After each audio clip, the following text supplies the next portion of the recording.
अस्सलाम वालेकुम रहमतुल्लाह दोस्तों, वेलकम टू माय चैनल।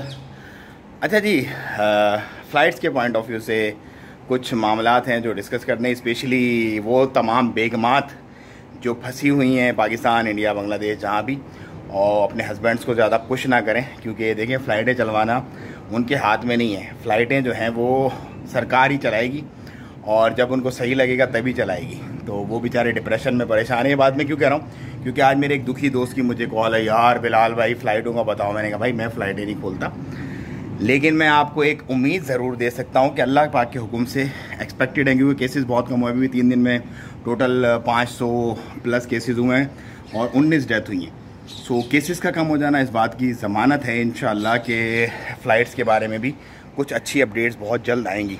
सो हौसला रखें, सब्र रखें और इंशाअल्लाह आपको कुछ ना कुछ अच्छी न्यूज़ मिलेगी। बाकी जो सबसे बड़ी न्यूज़ है, सबसे बड़ी जो अपडेट है, वो मैं आप लोगों के साथ शेयर करता हूँ। वो है जी, तालिबान जो है वो अफ़गानिस्तान का कंट्रोल संभालने जा रहे हैं। जी हाँ, वो तालिबान जो ना ही तो कोई बड़ी मुआशी ताकत है, ना ही उनके पीछे 52 मुल्कों की नेटो फोर्सेस थी, और ना ही वो खुद सुपर पावर थे।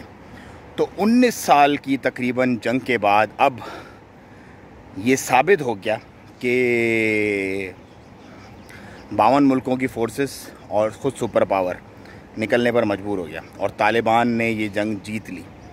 मतलब ये इस बात की यकीन दहानी है और ये इस बात का फ़ाइनल रिज़ल्ट है कि जंगें जो हैं वो जिस्मों से लड़ी जाती हैं और उसमें किसी का सुपर पावर होना या किसी का बहुत ज़्यादा बम बारूद हथियार होना जो है ना वो लाजमी नहीं है।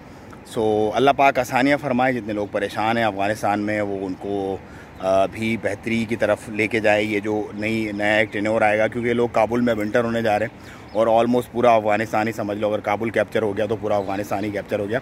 सो तालिबान जो है वो रूल करने जा रहे हैं अफ़गानिस्तान को।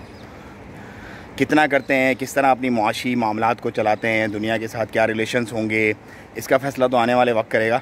लेकिन चाइना की तरफ से एक पॉजिटिव उनको रिस्पांस मिला है, वज़ीर ख़ारजा भी मिला है उनका उनसे, और इसी तरह बहुत सारे और ममालिक हैं जो सपोर्ट कर रहे हैं। सो लेट्स सी क्या बनेगा। लेकिन है बड़ी फंटास्टिक न्यूज़ कि यार 52 मुल्कों की नेटो फोर्स और ख़ुद सुपर पावर खलास।